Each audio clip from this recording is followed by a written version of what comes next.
వస్తున్నారంటే ఈ గుడికే ఇద్దరు కలిసి, అవును కదా? ఎంతమందికి సంతోషంగా ఉంది ఇలా రావటం? గట్టిగా బిగ్గరగా చెప్దాం, సంతోషంగా ఉన్న వారంతా హల్లెలూయా. చాలా సంతోషం, నాకు కూడా చాలా సంతోషం. ఇక్కడ చేరి వచ్చిన మీ జీవితాలలో ఎన్నో ఈ కొద్ది నిమిషాలు సంతోషంగా మీరు ఉండొచ్చేమో, కానీ జతపరిచిన నాటి నుండి కూడా మన జీవితాన్ని ముందుకు కొనసాగిస్తున్న సమయంలో ఎన్నో ఆటుపోట్లు. వివాహం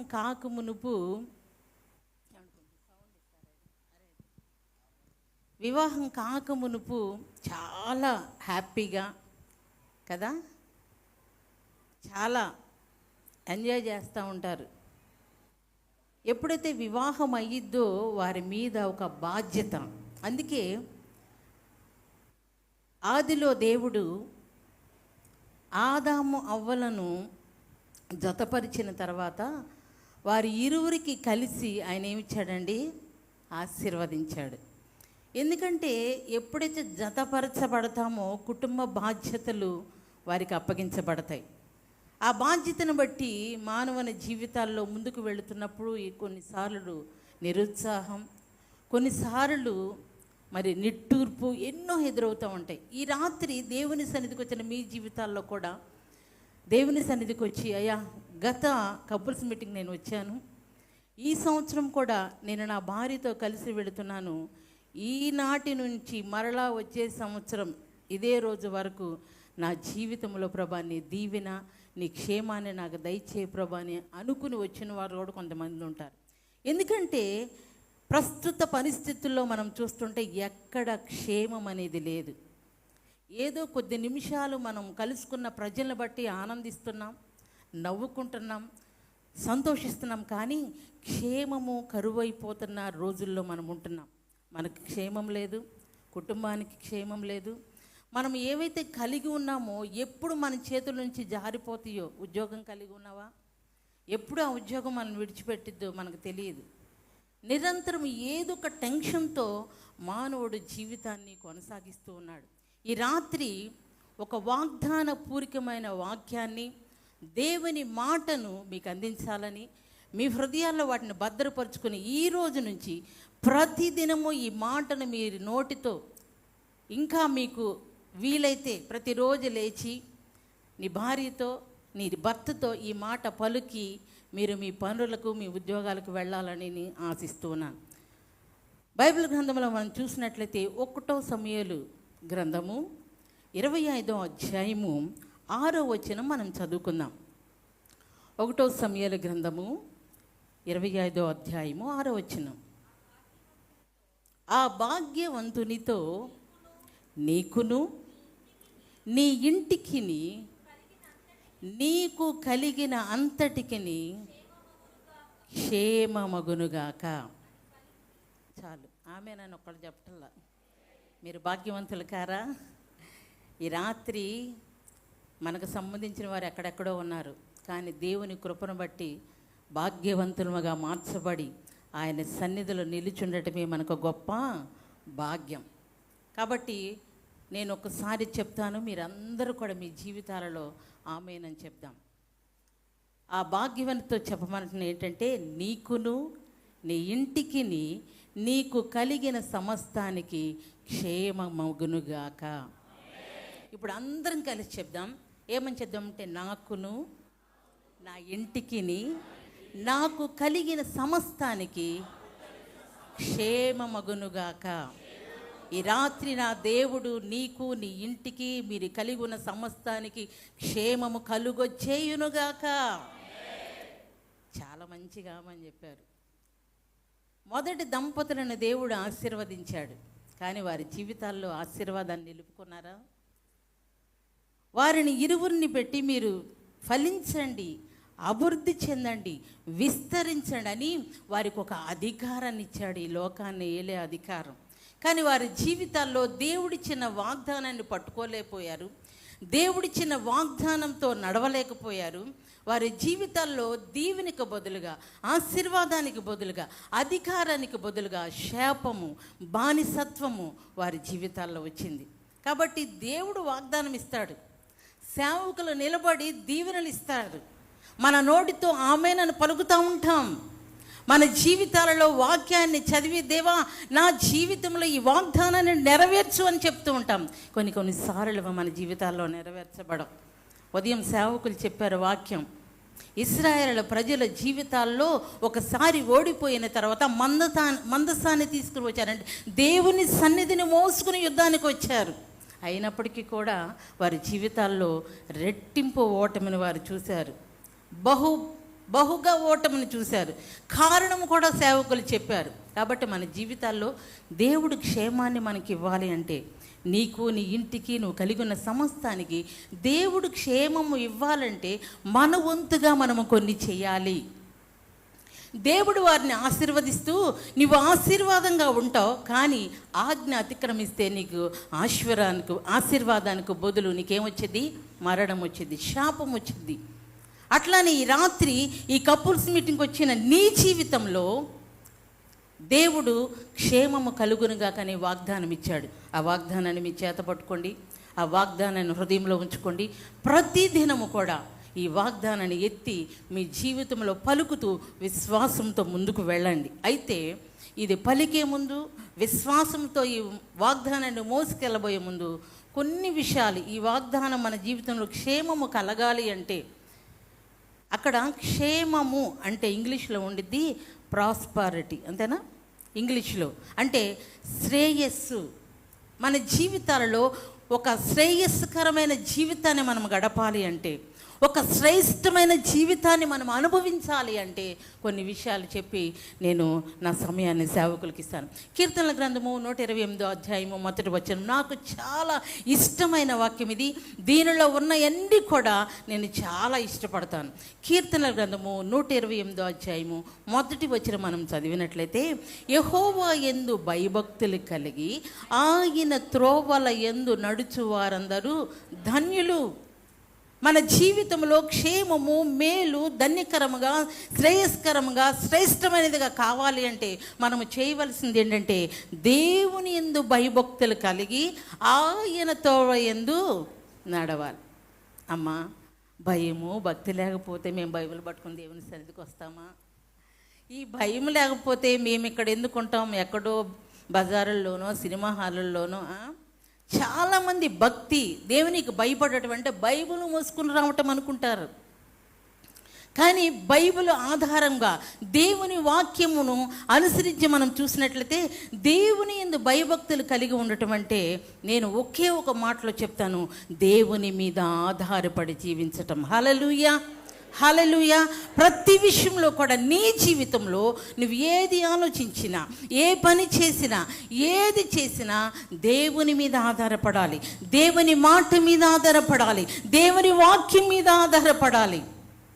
బైబిల్ గ్రంథంలో ఒక వ్యక్తి గురించి దేవుడు చెప్తాడు, ఇందును బట్టి నీవు దేవునికి భయపడవడం అంటే. ఎవరు ఆ వ్యక్తి? ఎవరండి? అబ్రహామును దేవుడు చూచి, ఇదిగో అబ్రహాం, నువ్వు చేసావు చూసావా, ఆ కార్యాన్ని బట్టి నీవు నాకు భయపడేవాడవని నేను ఆలోచిస్తున్నాను. దేవునికి భయపడటము, దేవుని యందు భక్తి చూపించటం అంటే ఏంటంటే, అక్కడ అబ్రహాము ఇందును బట్టి ఏం చేశాడు? అబ్రహాము దేవుని మాటకు విధేయత చూపించాడు. దేవుని మాటకు విధేయత, లోబడటం. ఏమండి, లోబడటం అంటే మనకి అంగీకారమైన విషయాల్లో చాలా లోబడతాం మనం కదా. అంగీకారమైన విషయాలు అంటే మనకి ఇష్టమైన విషయాల్లో. మన ఇంట్లో పిల్లలు, మన పిల్లల్ని చూసినప్పుడు వారికి ఏదైనా చిన్న చిన్న పనులు చెప్పామనుకోండి, చాలా విసుక్కుంటారు పిల్లలు. కానీ నన్ను ఫ్రిడ్జ్లో చాక్లెట్ ఉందారా అన్నారనుకో, వాడు ఎంత నిద్రబంపులో ఉన్నా, లేకపోతే వాళ్ళు ఎంత ఏడుస్తున్నా, అలిగినా, ఆ చాక్లెట్ పదమాన్ని వినగానే వాళ్ళకి ఇష్టం కదా, వెంటనే చాలా హుషారుగా వెళ్ళిపోతారు. ఎందుకు? ఆ చాక్లెట్ అంటే వారికి ఇష్టం.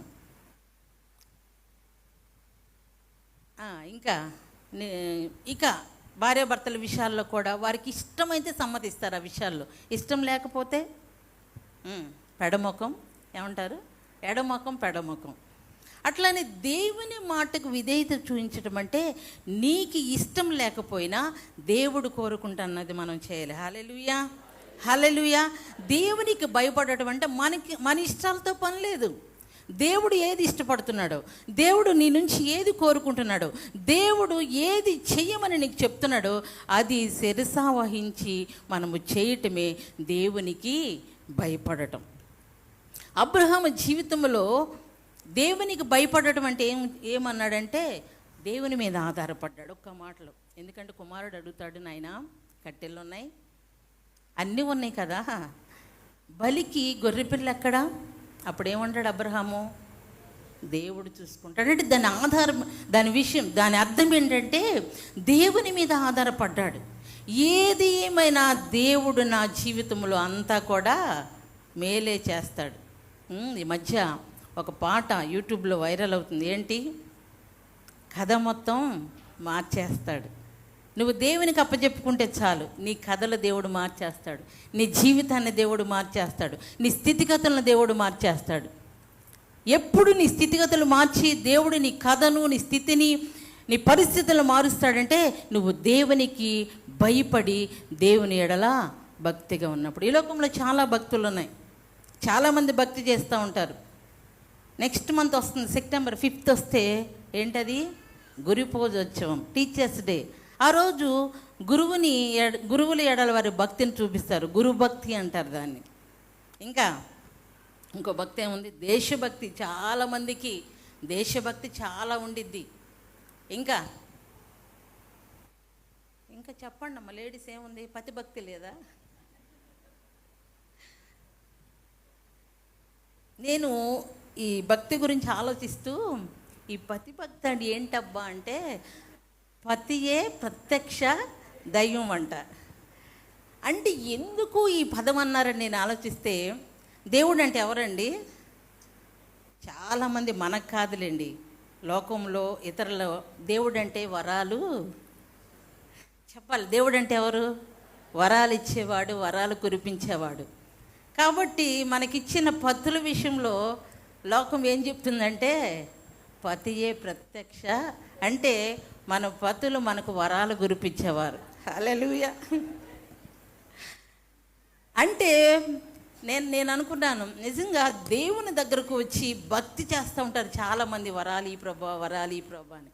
కాబట్టి నేను అనుకుంటున్నాను, దేవుడు మనకు భర్తలను ఇచ్చింది కూడా, దేవుడేమో పరోక్షంగా కనపడకుండా ఆయన కార్యాన్ని చేస్తూ ఉంటే మన కళ్ళ ముందు మనకిచ్చిన భర్తలు మనకు వరాలు ఇస్తూ ఉంటారు. ఈరోజు వెళ్ళి అడగండి నాకేం వరాలు ఇస్తారని. కాబట్టి దేవుడు మనకిచ్చిన భర్తలు ఎవరయ్యా అంటే మనకు వరాలు ఇచ్చేవాళ్ళు. ఈ రోజు నుంచి వరాలే వరాలు. అడగబాకండి. వరాలు రావాలంటే మనం ఏం చేయాలి? భక్తి చేయాలి. దైవికమైన ఆశీర్వాదం నీకు రావాలంటే దేవుని ఎదుట భక్తి చేయి. నీ కుటుంబంలో నీకు వరాలు, పట్టుచీర కావాలా, నెక్లెస్ కావాలా, నీ భర్తకు భక్తి చేయి. ఆ రూపం ఏదైనా నీ భర్తకి ఇష్టమైన వండి. ఏమండి, దేవుడికి హైందువులు పెడతారు కదా, నైవేద్యం పెట్టి అయ్యా నెరవేర్చి అంటారు. అట్లనే మీకు ఏ కోరిక వరాలు కావాలన్నా మీ భర్తను సంతోషపరచండి. భక్తుడు భగవంతుడిని సంతోషపెట్టినట్లుగా మీ భగవంతుడిని దేవుడు ఈ లోకంలో ఇచ్చిన ప్రత్యక్షంగా మీ కళ్ళ ముందు భగవంతుడిని సంతోషపెట్టండి, మీకు ఆటోమేటిక్గా వరాలు వస్తాయి. ఓకే, అది వదిలేద్దాం. కాబట్టి పరలోకంలో ఉన్న దేవుని దగ్గర మనం వరాలు పొందుకోవాలంటే భక్తి చాలా ముఖ్యం. ఈ ప్రతిభక్తి, గురుభక్తి, ఇంకా దేశభక్తి కొంతవరకే మనకి మేలు చేస్తాయి. కానీ తిమోతి పత్రికలో రాయబడి ఉండిద్ది, దైవ భక్తి. చదువుతారా? తిమోతి రాసిన పత్రిక ఈ ఒక్క వాక్యం చదివి నేను ముందుకు వెళతాను. తిమోతి రాసిన పత్రిక 1వ అధ్యాయము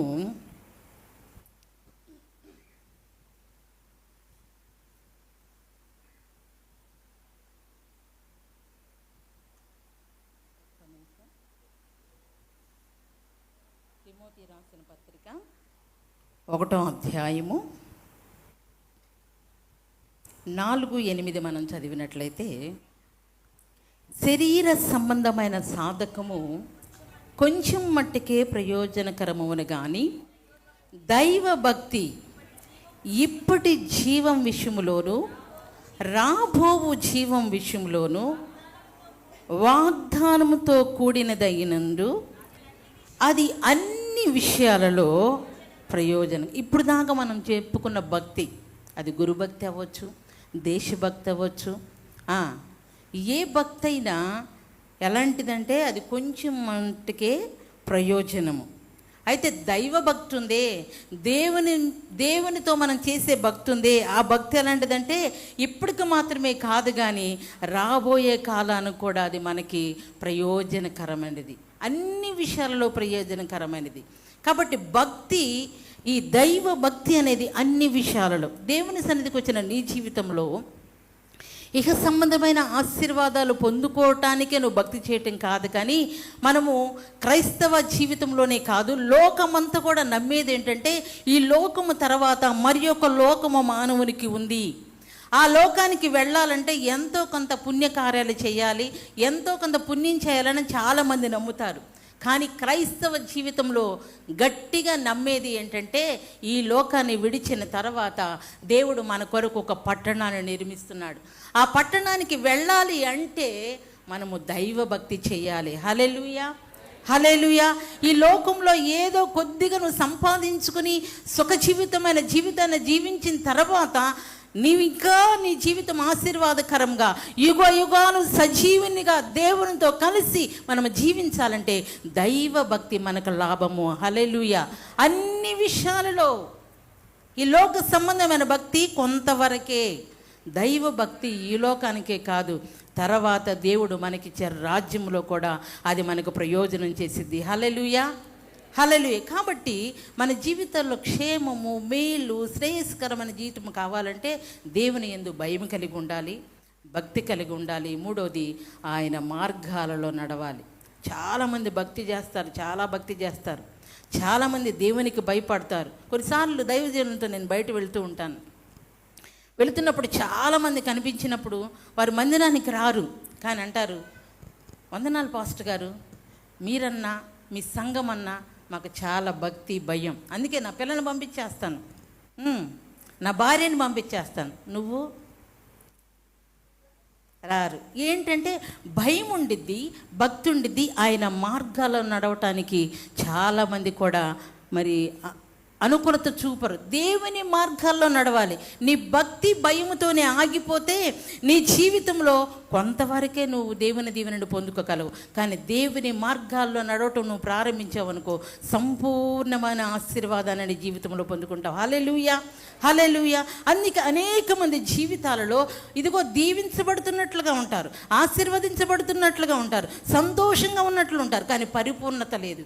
ఎందుకు పరిపూర్ణత లేదంటే ఆయన అడుగుజాడల్లో, ఆయన మార్గాల్లో, ఆయన వాక్యానుసారమైన జీవితాన్ని ప్రకారం వాడు నడవలేకపోవటమే దానికి కారణం. కాబట్టి ఈ రాత్రి దేవుని సన్నిధికి వచ్చి నీవు, దేవా నేను క్షేమంగా ఉండాలి, నా కుటుంబం, నా ఇల్లు, నాకు కలిగినదంతా క్షేమంగా ఉండాలి అని నువ్వు ఆశపడటంలో తప్పు లేదు.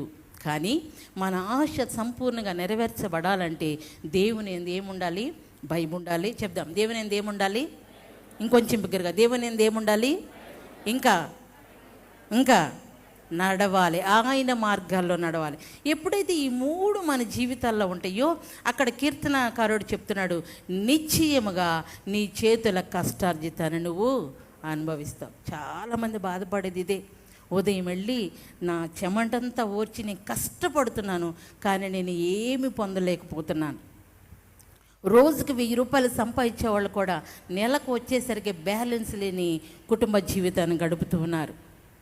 నెలకి 50,000, 6 రూపాయలు సంపాదించే వాళ్ళు కూడా మరి ఆ నెల గడిచే కొంది మిగులుబాటు లేని పరిస్థితి. ఏంటి అంటే అప్పులు, ఈఎంఐలు కట్టుకోవటం. దేవుని దీవెనను వారు చూడలేకపోతున్నారు.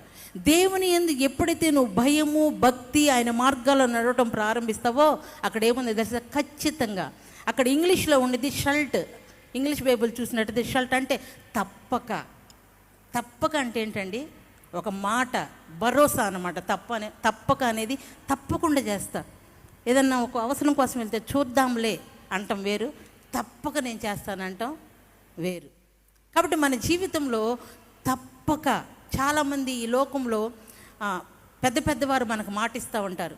నువ్వు ఇప్పుడు అంటే ఎగ్జాంపుల్గా చెప్పాలంటే ప్రస్తుతానికి ఈ రాజకీయాల్లో ఉన్నాయి అనుకోండి. ఈ రాజకీయాల్లో మనం ఏదైనా యాక్టివ్గా పాల్గొంటున్నప్పుడు వాళ్ళు అంటారు, ఈ 5 సంవత్సరాలు పార్టీ తరపున నువ్వు కష్టపడు, నీకు తప్పకుండా చేస్తానంటారు.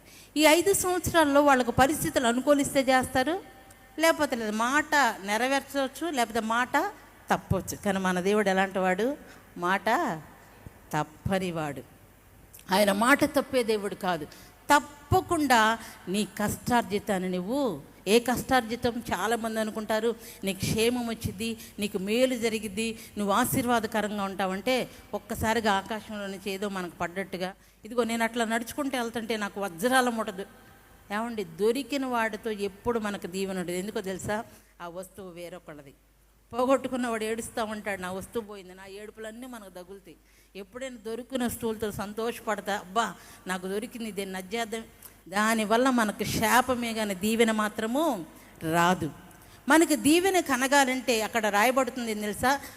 ఖచ్చితంగా తప్పకుండా నీ చేతుల కష్టార్జితం. నీ చేతితో నువ్వేం చేస్తున్నావో, నీ చేతులతో నువ్వెంత కష్టపడుతున్నావో ఆ కష్టాన్ని నువ్వే అనుభవిస్తావు, పరుల సొమ్ము కాదు. కాబట్టి దేవునికి భయపడు, దేవునిని భక్తి చూయించు, దేవుని మార్గాల్లో నడువు. నీ జీవితంలో ఏం జరిగిందంటే నీ కష్టార్జితం అనేది వ్యర్థం కాదు. నీ కుటుంబం అనుభవించింది, నువ్వు అనుభవిస్తావు, నీ తరము వారందరూ కూడా నీ కష్టార్జితాన్ని అనుభవిస్తారు. ఇంకా మనం కిందకి వెళ్ళినట్లయితే అక్కడ భార్య గురించి రాయబడి ఉండిద్ది. నీ భార్య నీ లోకిట ఫలించు ద్రాక్షవల్లి. ఏమండి, ఇటువరకు కష్టాలంటే లేడీస్కే ఉండే, అంటే ప్రజలు చెప్పుకునేవాళ్ళు ఏంటంటే నా భర్త నన్ను కష్టపడుతున్నాడు, నా భర్త నన్ను పట్టించుకోవట్లేదు, ఏదో చెప్పేవాళ్ళు. ఇప్పుడు సోషల్ మీడియాలో చూసినా, ఎవరు నోటుకుండా చూసినా వాళ్ళు ఏమంటున్నారు తెలుసండి? భార్యలు ఏమంటారు దాన్ని, భారంగా అయిపోయారని, భార్యలు బాధించేవారుగా అయిపోయారని. చాలామంది వారి జీవితాల్లో భార్యలను బట్టి సంతోషించలేని వారు చాలామంది ఉన్నారు. ఈ రాత్రి పురుషులకి ఒక మాట నేను చెప్తున్నాను, నీ జీవితంలో నీ దేవుడు నీకు ఇచ్చిన భార్య నీకు ఫలించేటట్లుగా ఒక గొప్ప ద్రాక్షవల్లి. ద్రాక్ష అంటే ఆనందానికి, సంతోషానికి గుర్తు. అంటే నీ జీవితంలో నువ్వు భార్యను బట్టి నువ్వు సంతోషించలేని పరిస్థితులు నీకు వస్తున్నాయేమో, కానీ బయటికి చెప్పలేక లోపలే ఏంటి నా జీవితం అని నువ్వు బాధపడుతున్నట్లయితే దేవుడు చెప్తున్నాడు, వాక్యం చెప్తుంది, నువ్వు దేవునికి భయపడి భక్తి చేసి ఆయన మార్గాల్లో నడిస్తే నీ భార్య నీ జీవితానికి సంతోషకరంగా ఉండిద్ది. హల్లెలూయా. నీ భార్య నీ జీవితానికి ఆనందకరంగా ఉండిద్ది. ద్రాక్ష అంటే ఆనందానికి, సంతోషానికి గుర్తుగా బైబిల్ గ్రంథం చెప్తుంది. కాబట్టి దేవునికి ఎవరైతే భయపడి భక్తి చేసి ఆయన మార్గాల్లో నడుస్తారో వారి జీవితంలో వారి కష్టాన్ని అనుభవించడమే కాదు, కానీ దేవుడు వారికి ఇచ్చిన భార్య ద్వారా వారికి నిరంతరం కూడా సంతోషమే. భార్య తర్వాత ఇంకెవరు కష్టంగా ఉంటారు కుటుంబానికి? బిడ్డలు కష్టంగా ఉంటారు. బిడ్డల గురించి కూడా చెప్తుంది, నీ పిల్లలు నీ భోజనపు బల్ల చుట్టూ ఒలీవ మొక్కల వలె ఉంటారు. ఒలీవ చాలా శ్రేష్టమైనది. ఏమండి, ఇప్పుడు చెప్తున్నారు కదా, ఇటువరకు గ్రౌండ్ నట్ ఆయిల్ వాడొద్దు, శనగ నూనె వాడాలి అనేవాళ్ళు. ఇప్పుడేంటి, శనగ నూనె వాడొద్దు, ఫ్యాట్ పెరిగిపోతూ ఉంది, కాబట్టి సన్ఫ్లవర్ ఆయిల్ వాడండి అని చెప్పారు. ఆ తర్వాత ఇప్పుడేమంటున్నారు తెలుసా, ఆ సన్ఫ్లవర్ ఆయిల్ అంటే రిఫండ్ ఆయిల్, అంటే దాన్ని మరలా కాచి వేరు చేయటం వల్ల క్యాన్సర్స్ వస్తున్నాయి. ఇప్పుడు మీ దగ్గర ఓపుకుంటే, మీ దగ్గర స్తోమత అంటే ఏం వాడమంటున్నారు? Olive oil వాడమంటున్నారు. ఆరోగ్యానికి మంచిదంట. ఈ ఆలివ్ అనేది చాలా బలహీనతలకు వాడుతూ ఉంటారు. ఆలివ్ అనేది చాలా మెడిసిన్స్లో వాడుతూ ఉంటారు. ఏంటి అంటే దానిలో చాలా శక్తి ఉంది. నీ బిడ్డలు నీకు నిష్ప్రయోజనకంగా నీకు ఉంటున్నారేమో, నీ బిడ్డలు నీ కుటుంబానికి ప్రయోజనం లేనట్టు వారుగా, వాళ్ళని ఎంతో గారభంగా పెంచావు, వారిని ఎంతో నీ డబ్బులు వెచ్చించి ప్రయోజకులు చేయాలని చూసావు, కానీ వారు మాత్రం నీకు ఎప్పుడు నిష్ప్రయోజకులుగానే ఉంటున్నారు. తల్లులారా, నీ బిడ్డలు నీకు ఎప్పుడు నిష్ప్రయోజకులుగానే కనపడుతున్నారా? భర్త సరిగా నీకు ప్రయోజకుడిగా లేక, బిడ్డలన్నా కొద్దిగా కష్టపడి పెద్ద చేసుకుంటే వాళ్ళు నాకు ప్రయోజనంగా అవుతారని వారి మీద ఆశతో నువ్వు పెంచుకుంటూ వస్తే వారు నీకు ప్రయోజనంగా లేరా? నీ జీవితంలో ఒకటే నువ్వు చెయ్యి, దేవునికి భయపడి దేవునికి భక్తి చేస్తూ ఆయన మార్గాల్లో ఆయన చిత్తానుసారంగా ఆయన వాక్య ప్రకారంగా నువ్వు నడిస్తే నీ పిల్లలు నిత్యము నీ భోజనం బల చుట్టూ ఎలా ఉంటారు? ఒలీవ మొక్కల వలె ఉంటారు. చాలా ప్రయోజనకరంగా, నీకే కాదు అనేక మందికి ప్రయోజనకరంగా నీ బిడ్డలు ఉంటారు. ఇంకా చివరిగా ఇంకేముందో చదువుదాం. చదువమ్మా.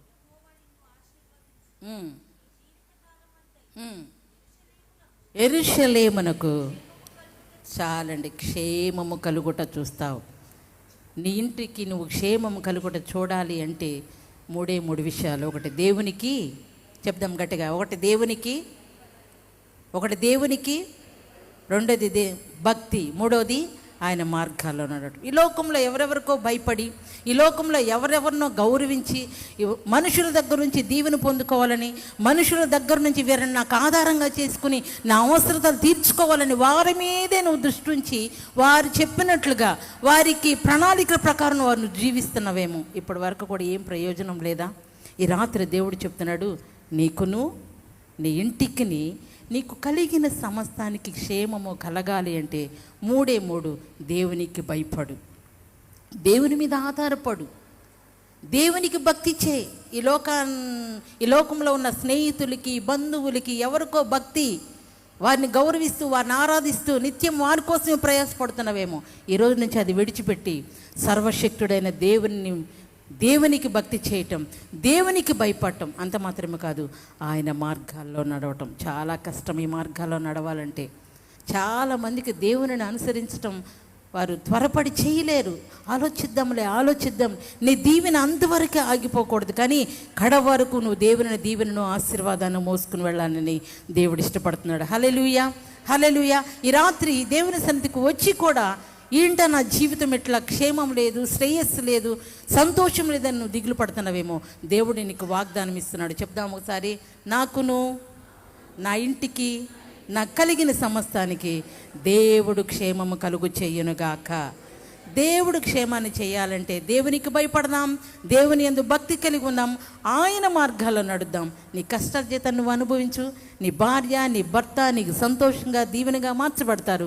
నీ పిల్లలు నీకే కాదు లోకానికి ప్రయోజకులుగా మార్చబడతాడు. దేవుడి కొద్ది మాట